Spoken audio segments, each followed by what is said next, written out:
नमस्कार दोस्तों, मैं आपका अपना हिमांशु पांडे, हिमांशु जी एस मस्ती पांडे सर में दोस्तों आप सभी का हार्दिक स्वागत, अभिनंदन और तहे दिल से दोस्तों आप सभी का हार्दिक स्वागत करता हूं। आज आप सभी लोगों के लिए बहुत ही important environment studies looking around आपके चारों ओर का वातावरण जो है वो लेकर आया हूं, जिसमें हम सभी लोग ईवीएस की एनसीईआरटी को कवर करेंगे, जो आपके सीटेट की परीक्षाओं में बहुत ही महत्वपूर्ण होगा। और इससे जितने भी क्वेश्चन बन सकते हैं दोस्तों, हम सारे लोग क्वेश्चन देखने की कोशिश करेंगे। तो चलिए दोस्तों, हम लोग स्टार्ट करते हैं। दोस्तों सबसे पहला पॉइंट हम लोग कैसा 4 किताब का देखेंगे। आइए देखते हैं दोस्तों, इसमें सबसे जो पहला पॉइंट है दोस्तों वो क्या कह रहा है, तो देखिएगा। इसमें जो सबसे पहला पॉइंट है दोस्तों वो क्या कह रहा है, देखिएगा।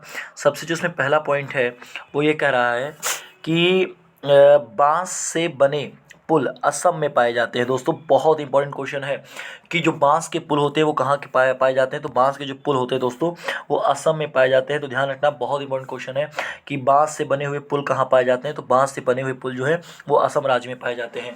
और जहाँ तक आप सभी को ये पता होगा कि असम में बच्चे स्कूल के जाने के संसाधन में किसका प्रयोग करते हैं, तो बांस के बने हुए पुलों का प्रयोग करते हैं। तो बहुत बेहद इंपॉर्टेंट क्वेश्चन यहाँ से बनता है। उसके बाद में ऐसा क्यों होता है यहाँ पर, तो यहाँ पर साफ साफ देखो, यहाँ पर दिया हुआ है कि असम में जो है, असम में बारिश अधिक होती है, कभी कभी घुटनों तक पानी भर जाता है। तो ध्यान रखना, असम में बारिश जो होती है वो सबसे ज़्यादा होती है, इसीलिए यहाँ पर जो है बांस के बने हुए पुल का प्रयोग किया जाता है। तो आप लोग बिल्कुल ध्यान रखना दोस्तों, इसीलिए यहाँ पर बांस के पुल का प्रयोग किया जाता है। तो ध्यान रखना कि असम में बारिश अधिक होती है और कभी कभी यहाँ पर घुटनों तक पानी भर जाता है, इसीलिए यहाँ पर जो है बांस पुल का प्रयोग किया जाता है। अगला क्वेश्चन जो है वो अगला क्वेश्चन आपके ट्राली से है, और यहाँ से भी क्वेश्चन बहुत इंपॉर्टेंट बनता है। और ट्राली से क्वेश्चन क्या बनता है, ध्यान रखना। लकड़ी से बना झूला या लोहे की रस्सी पर लगी होती है। ध्यान रखना, आपने कभी लक्ष्मण झूला देखा होगा, तो लक्ष्मण झूला में देखा होगा कि एक रस्सी बंधी होती है, उस पर एक छोटा सा जो है ट्राली बंधी होती है, जो एक स्थान से दूसरे स्थान तक ऊंचाइयों वाले क्षेत्र में होता है। सेम टू सेम ये भी होता है। देखो वही आपका ये कह रहा है क्वेश्चन, कह रहा है कि लकड़ी से बना एक झूला होता है और या लोहे की रस्सी पर लगी होती है तथा पुली की मदद से रस्सी पर सरकता है। एक पुली जो है स्प्रिंग टाइप में होता है और उस पर यह लटका रहता है। ठीक है।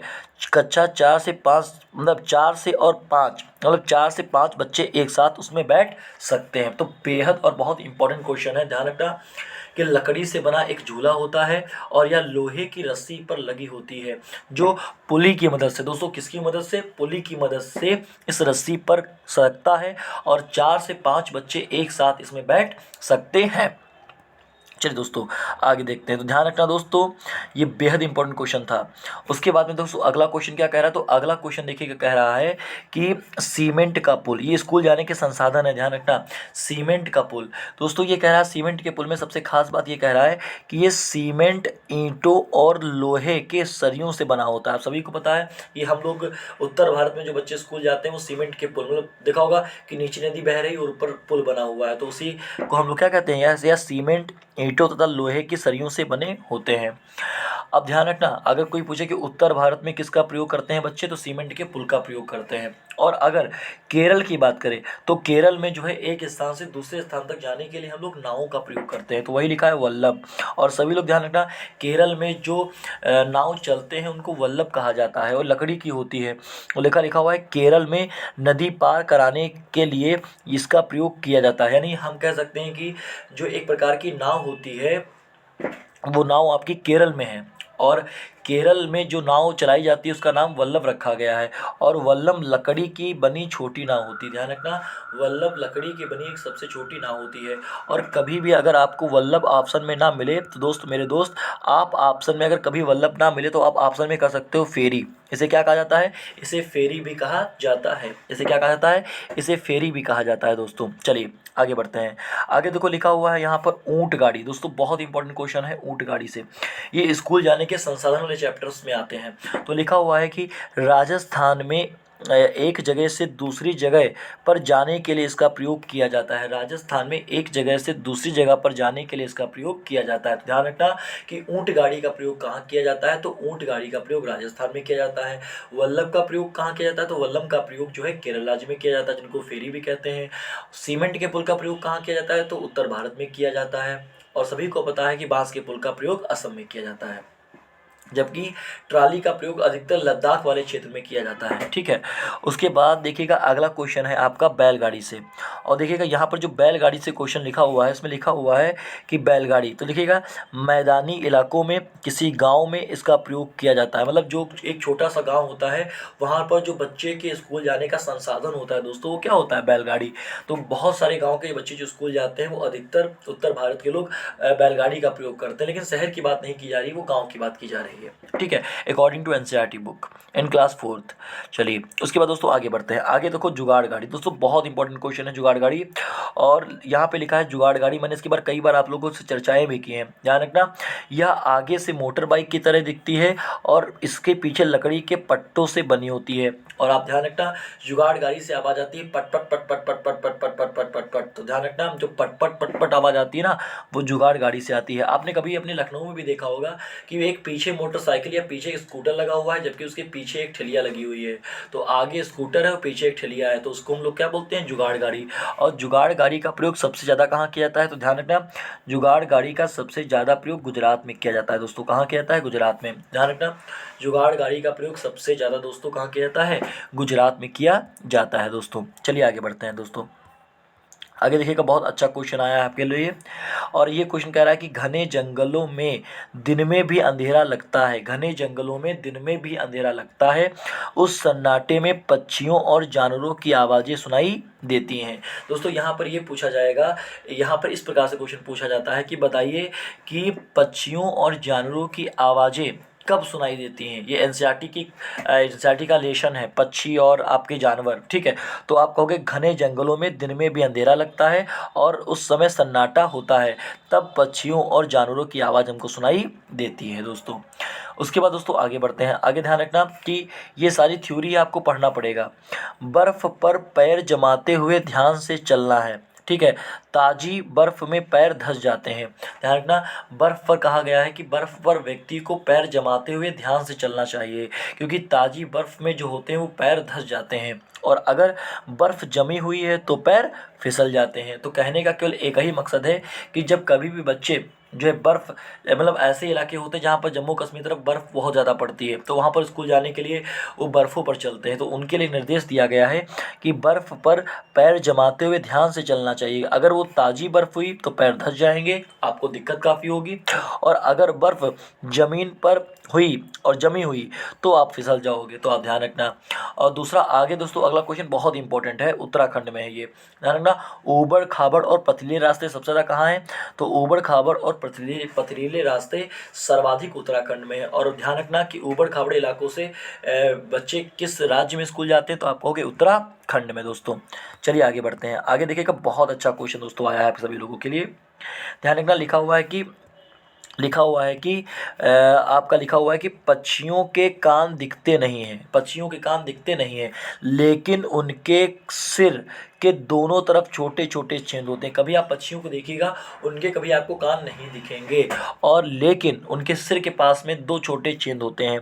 ये पंखों से ढके होते हैं, इनकी मदद से पक्षी सुनते हैं। तो ध्यान रखना कि पक्षियों के भी कान होते हैं, लेकिन पक्षियों के कान हमको दिखते नहीं हैं। उनके कान कहाँ होते हैं? तो आप कहोगे सर सिर के आसपास उनके कान होते हैं दो, और इन्हीं की मदद से वो सुनते हैं दोस्तों।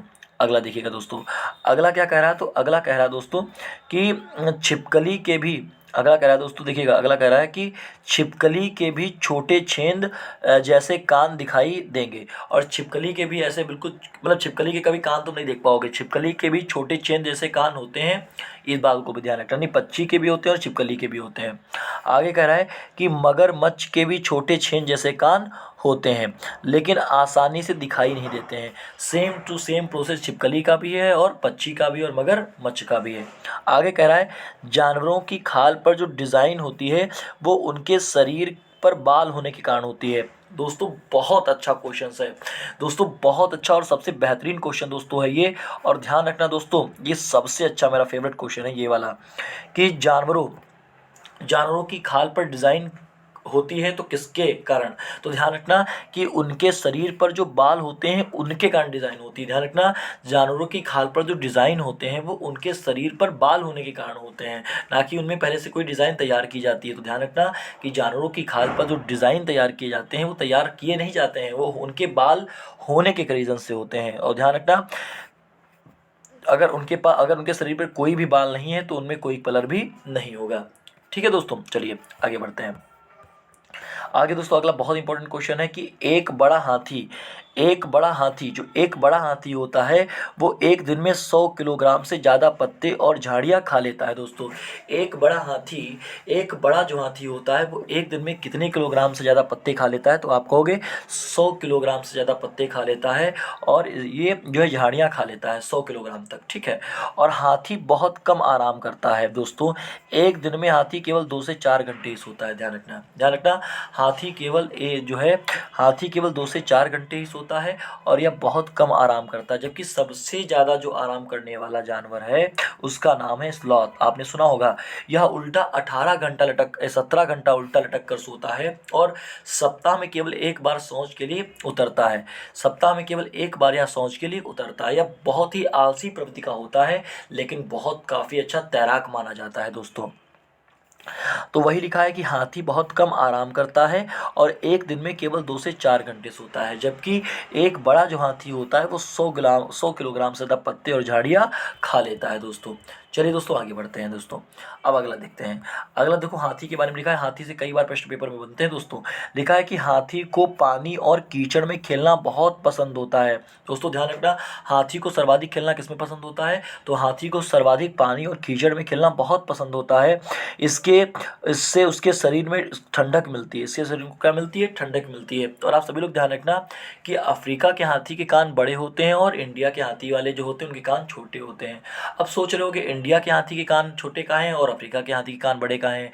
तो आपने एक सिद्धांत का नाम सुना होगा, डार्विन सिद्धांत। डार्विन ने कहा था कि जो जानवर जिस अंग का सबसे ज़्यादा प्रयोग करता है वह अंग सर्वाधिक विकसित हो जाता है। अब बताओ कि सबसे ज़्यादा गर्मी कहाँ पड़ती है? तो आप कहोगे कि सबसे ज़्यादा जो गर्मी है दोस्तों वो अफ्रीका में पड़ती है। जो सबसे ज़्यादा गर्मी है वो कहाँ पड़ती है? तो अफ्रीका में पड़ती है। तो अगर सबसे ज़्यादा गर्मी अफ्रीका में पड़ेगी तो सबसे ज़्यादा जो है कान कौन हिलाएगा? अफ्रीका के हाथी कान हिलाएंगे। तो अगर अफ्रीका के हाथी कान हिलाएंगे तो फिर किसके कान बढ़ेंगे? अफ्रीका के हाथी के कान सर्वाधिक बढ़ जाएंगे। जबकि इंडिया में उतनी गर्मी नहीं पड़ती है जितनी कि अफ्रीका में, इसलिए ये लोग अपने कानों का प्रयोग कब करते हैं? इसीलिए इंडिया के हाथी के जो कान हैं वो छोटे हो गए और अफ्रीका के हाथी के कान बड़े हो गए। और ध्यान रखना सभी लोग दोस्तों कि सफ़ेद हाथियों का देश किसे कहा जाता है? तो सफ़ेद हाथियों का देश थाईलैंड को कहा जाता है। ध्यान रखना कि सफ़ेद जो हाथियों का देश होता है वो किसे कहा गया? तो सफ़ेद हाथियों का देश दोस्तों थाईलैंड को कहा जाता है। आगे देखिएगा, लिखा हुआ है कि हाथी के कान पंख जैसे होते हैं, गर्मी लगने पर हाथी अपने कान हिलाकर हवा करते हैं। और जो 3 महीने का हाथी होता है उसका वजन 200 किलोग्राम होता है। ध्यान रखना, जो 3 महीने का हाथी होता है उसका वजन 200 किलोग्राम होता है। आगे दोस्तों अगला क्वेश्चन देखते हैं। अगला देखो, आपका बहुत अच्छा क्वेश्चन देखो लिखा हुआ है कि हाथी का झुंड के बारे में लिखा हुआ है। तो हाथी का झुंड बहुत इंपॉर्टेंट पॉइंट है। केवल हाथनियों और बच्चों ही रहते हैं। ध्यान रखना, हाथी के झुंड में कौन कौन रहता है? तो हाथी के झुंड में केवल हथनियाँ और उनके बच्चे रहते हैं। और झुंड की सबसे बुजुर्ग हथनी पूरे झुंड की नेता होती है। तो ध्यान रखना कि झुंड की जो सबसे बुजुर्ग हथनी होती है वह पूरे झुंड की नेता होती है। और 10 से 12 हथनी और बच्चे होते हैं। लगभग इसमें कितने लोग होते हैं? तो कहोगे 10 से 12 हथनी होते हैं और बच्चे होते हैं। और 14 से 15 साल के बाद ये अपना झुंड जो होते हैं वो छोड़ देते हैं। दोस्तों कहीं कहीं 14 से 15 भी लिखा हुआ है और कहीं कहीं से जो है 10 से 12 वर्ष भी लिखा हुआ है। ध्यान रखना, कहीं कहीं 14 से 15 वर्ष भी लिखा हुआ है और कहीं कहीं से 10 से 12 वर्ष भी जो है लिखा हुआ है। तो ध्यान रखना कि अगर 10 से 12 मिल जाए तो वो कर देना, और अगर ना मिले तो 14 से आप 15 सही कर देना। आगे दोस्तों देखते हैं, अगला क्वेश्चन देखते हैं दोस्तों। अगला क्वेश्चन है कि जो हाथी होते हैं, हाथी परेशानी आने पर एक दूसरे की मदद करते हैं। दोस्तों हाथी बड़े ही अच्छे स्वभाव के होते हैं और हमेशा हाथी को अपने से दुगनी चीज़ दिखाई देती है। और हाथी की सूंड इतनी फ्लेक्सिबल होती है कि फर्श पर पड़े हुए एक सिक्के को भी उठा सकती है। अब आप समझ सकते हो कि हाथी की सूंड कितनी फ्लेक्सिबल होगी। अगला दोस्तों क्वेश्चन बहुत इंपॉर्टेंट आ गया है आप सभी के सामने कि राजस्थान में एक गांव पड़ता है जोधपुर। ठीक है, तो जो एक राजस्थान में जोधपुर गांव पड़ता है और यहाँ पर एक खेजड़ी नामक गांव भी है। ठीक है, यहाँ पर एक खेजड़ी नामक गांव भी है और खेजड़ी नामक गांव इसीलिए पड़ा क्योंकि यहाँ खेजड़ी नामक वृक्ष बहुत से पाए जाते हैं। तो राजस्थान के जोधपुर में, ध्यान रखना, खेजड़ी नामक वृक्ष कहाँ पाए जाते हैं, तो कहोगे राजस्थान के जोधपुर में, राजस्थान के जोधपुर में। सर इसका नाम खेजड़ी क्यों पड़ा, क्योंकि बेटा ध्यान रखना यहाँ पर खेजड़ी नामक वृक्ष बहुत सारे पाए जाते हैं। अगला देखो यहाँ पे बहुत खास बात दी हुई है, लिखा हुआ है कि खेजड़ी गाँव के लोग, दिया हुआ है कि दोस्तों जो खेजड़ी गांव के लोग पेड़ों को काटने लगे, खेजड़ी जो गांव के लोग थे पेड़ों को कटने से बचाने के लिए, खेजड़ी गांव के लोग पेड़ों को कटने से बचाने के लिए 300 साल पहले पेड़ों से चिपक कर खड़े हो गए थे। क्योंकि यहाँ पर ध्यान रखना कि 300 साल बाद भी लोग, आज भी 300 साल बाद भी यहाँ के लोग जो है वो बिश्नोई समाज के लोग कहलाते हैं। क्योंकि आप सभी लोगों को पता होगा कि खेजड़ी नामक वृक्ष को बचाने के लिए एक महिला थी जिनका नाम था अमृता देवी बिश्नोई। उन्होंने अपना बहुत अधिक योगदान दोस्त दिया था, इसीलिए ध्यान रखना दोस्तों कि अमृता देवी बिश्नोई को खेजड़ी वृक्ष को बचाने का सबसे अधिक श्रेय दिया जाता है। यहाँ पर संत जम्भू जी एक महाराज हुआ करते थे जोधपुर के, उन्होंने कहा था कि खेजड़ी नामक वृक्ष को काट दो, लेकिन दोस्तों खेजड़ी नामक वृक्ष के कई सारे फायदे थे। इसकी लकड़ी में कभी कीड़े नहीं लगते थे, इसके जो छाल होती थी उससे औषधि बनाई जाती थी, उसकी जो पत्तियाँ थी उससे चारा बनाया जाता था, उसमें जो फली निकलती थी उससे सब्जी बनाई जाती थी। अब सोचो कि इतने सारे फायदे हैं तो इसको काटना उचित हुआ कि अनुचित, तो दोस्तों अनुचित हुआ। इसीलिए इस पेड़ के को काटने के लिए सबसे अधिक योगदान जिनका था उनका नाम था अमृता देवी बिश्नोई। उन्होंने इस पेड़ को बचाने के लिए बहुत ज़्यादा योगदान दिया, बहुत अधिक प्रयासरत रहीं और बचा भी पाई। और आज राजस्थान का जो राजकीय वृक्ष है वो कौन है, तो आज राजस्थान का जो राजकीय वृक्ष बना हुआ है वो खेजड़ी नामक वृक्ष बना हुआ है। ठीक है, ध्यान रखना। और ध्यान रखना आज 300 साल बाद भी यहाँ के जो लोग हैं वो बिश्नोई समाज के लोग कहलाते हैं। क्या कहलाते हैं, बिश्नोई समाज के लोग कहलाते हैं। चलिए दोस्तों आगे बढ़ते हैं। अगला बड़ा इंपॉर्टेंट क्वेश्चन है दोस्तों, अगला बहुत ही इंपॉर्टेंट और बेहद इंपॉर्टेंट क्वेश्चन है दोस्तों, हम देखते हैं इसका। और देखो लिखा हुआ है दोस्तों कि रेगिस्तान में होते हुए भी यह इलाका हरा भरा है, जानवर बिना किसी डर के इधर उधर घूमते हैं। ठीक है दोस्तों, ध्यान रखना यह इलाका रेगिस्तान से तो भरा हुआ है लेकिन फिर भी यहाँ इलाका जो है वो थोड़ा बहुत हरा भरा हुआ है और जानवर बिना किसी डर के इधर उधर घूमते हैं, कोई दिक्कत नहीं होती है। ठीक है, राजस्थान की बात कर रहे हैं। आगे देखो लिखा है खेजड़ी वृक्ष के बारे में खास बात दी हुई है, इसको देख लेते हैं हम लोग। देखो तो यहाँ पे दिया हुआ है कि जो खेजड़ी नामक वृक्ष है, हमने जो आपको सब ऊपर बता देखो वही सारा सबको नीचे लिखा हुआ है, कुछ अलग नहीं लिखा हुआ है। देखो लिखा हुआ है कि यह पेड़ रेगिस्तानी इलाकों में खूब पाया जाता है। यह पेड़ कहाँ पाया जाता है, तो आप कहोगे सर यह पेड़ रेगिस्तानी इलाकों में खूब पाया जाता है और इससे ज़्यादा पानी की ज़रूरत नहीं होती है और इससे अधिक सबसे ज़्यादा पानी की आवश्यकता नहीं होती है। और ध्यान रखना जो पेड़ की छाल होती है वो दवा के काम आती है, मैंने कहा था औषधि, और लकड़ी में कभी नहीं लगते हैं क्या, कीड़े, मैंने बताया भी था। और जो इसकी फलियाँ होती हैं उससे बनाते हैं क्या, सब्जी। बताया था नहीं बताया था, देखो सब कुछ वही है, कुछ आपको इसमें नया नहीं मिल रहा होगा, जितना हमने आपको पहले बताया था तो वही मिल रहा है कि पेड़ की छाल दवा के काम आती है, लकड़ी में कभी कीड़े नहीं लगते हैं और पेड़ की फलियों से सब्जी बनाते हैं, जबकि जो पत्तियां होती हैं वहाँ के रहने वाले जानवर इसे खा लेते हैं। और ध्यान रखना दूसरी बात कि इसकी छाया से बच्चे खेलते हैं। तो ध्यान रखना ये सबसे बेहद इंपॉर्टेंट क्वेश्चन था, इसको भूलना मत मेरे मित्र। ठीक है, चलिए दोस्तों आगे बढ़ते हैं। अगला एक चैप्टर है दोस्तों अनीता कुशवाहा, बेहद इंपॉर्टेंट चैप्टर है दोस्तों, अनीता कुशवाहा। ध्यान रखना ये पढ़ते हैं हम लोग इसको, ये काफ़ी अच्छा इंपॉर्टेंट चैप्टर है अनीता कुशवाहा।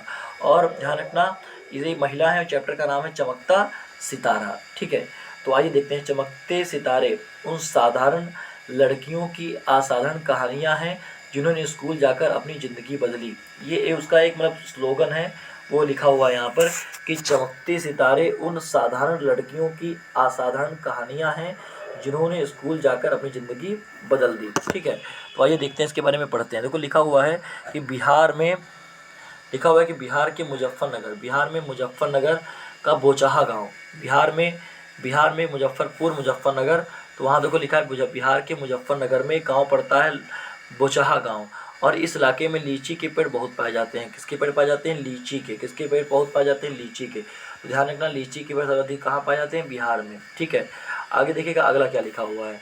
अगला लिखा हुआ है क्या, तो अगला क्या लिखा हुआ है, तो अगला लिखा हुआ है लीची के बारे में थोड़ा बहुत लिखा हुआ है कि लीची के फूल मधुमक्खियों को बहुत पसंद होते हैं। मधुमक्खियों को सबसे ज़्यादा फूल कौन से पसंद होते हैं? तो मक्खियों को सबसे ज़्यादा जो फूल होता है वो लीची का पसंद होता है। इसलिए इस क्षेत्र के लोग मधुमक्खी पालकर शहद बनाने का काम करते हैं। ध्यान रखना कि लीची के फूल मधुमक्खियों को बहुत अधिक लुभाते हैं। लीची के जो फूल होते हैं वो मधुमक्खियों को अपनी ओर आकर्षित करते हैं। इसीलिए यहाँ का मुख्य व्यवसाय क्या है? इसीलिए यहाँ का जो मुख्य व्यवसाय बन चुका है वो एक मधुमक्खी पालन बन चुका है। और आप सभी को पता होगा कि मधुमक्खी पालन को बोला जाता है एपीकल्चर। मधुमक्खी पालन को दोस्त क्या बोला जाता है? एपीकल्चर, ध्यान रखना। और मधुमक्खी पालन का सरकारी कोर्स भी होता है। अगर आप मधुमक्खी पालन करना चाहते हैं तो आप इसका सरकारी कोर्स भी कर सकते हैं, बस शर्ते है कि पेपर लीक ना हो। चलो आगे देखते हैं। अगला देखिएगा कि जो मधुमक्खी पालन का समय अच्छा होता है, जो मधुमक्खी पालन का सबसे अच्छा समय माना गया है, तो मधुमक्खी पालन का सबसे अच्छा समय माना जाता है अक्टूबर से दिसंबर। और मधुमक्खी के अंडा देने का समय होता है। मधुमक्खी के पालन करने का सबसे उपयुक्त समय कौन सा होता है?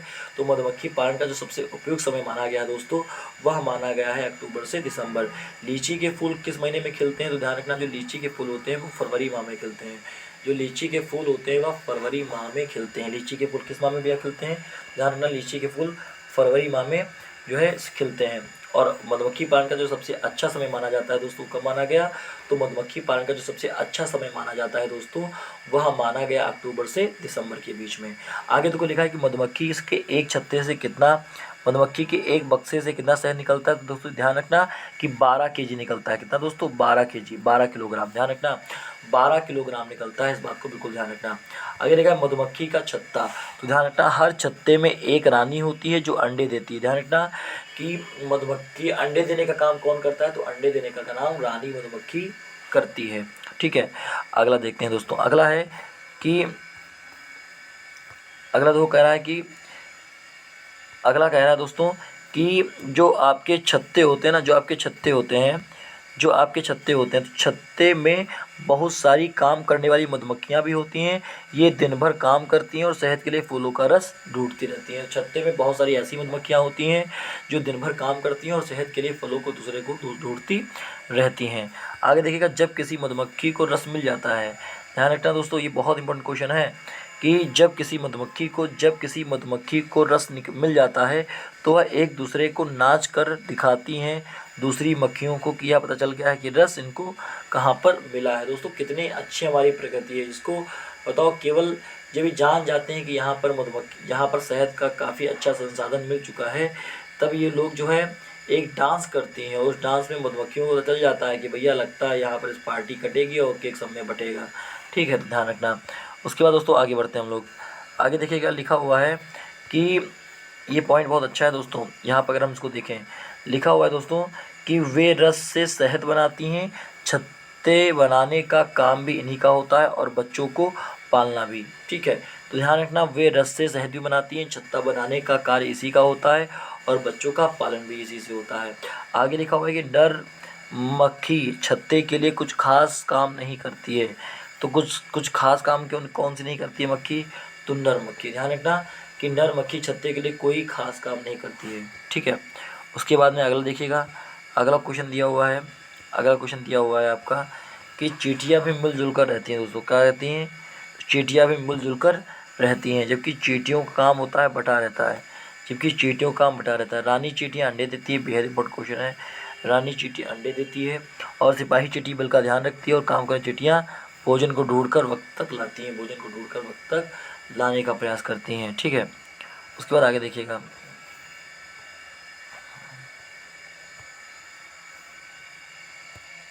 कि जो दीमक और ततैया होते हैं वह समूह में रहते हैं। दीमक और ततैया कहा जाता है समूह में रहता है। ध्यान रखना, जो दीमक और ततैया होता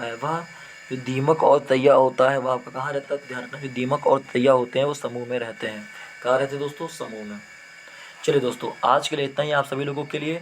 और बहुत जल्द अभी शाम को अब इसका दूसरा लेक्चर भी आपको मिलेगा, तो परेशान मत होना। अभी आपको लगभग 2 घंटे के बाद में फिर से एक लेक्चर मिल जाएगा, तो आप फटाफट इसको पढ़ते रहिए। मैं आप सभी लोगों के साथ हूँ, आपको परेशान होने की कोई आवश्यकता नहीं है दोस्तों। मैं आप सभी लोगों के लिए बिल्कुल प्रयासरत हूँ, लगातार कोशिश कर रहा हूँ। आप पढ़ते रहिए और आप हमारे चैनल को लाइक करिए और सब्सक्राइब करिए दोस्तों। बहुत बहुत धन्यवाद। थैंक क्लासेस दोस्तों।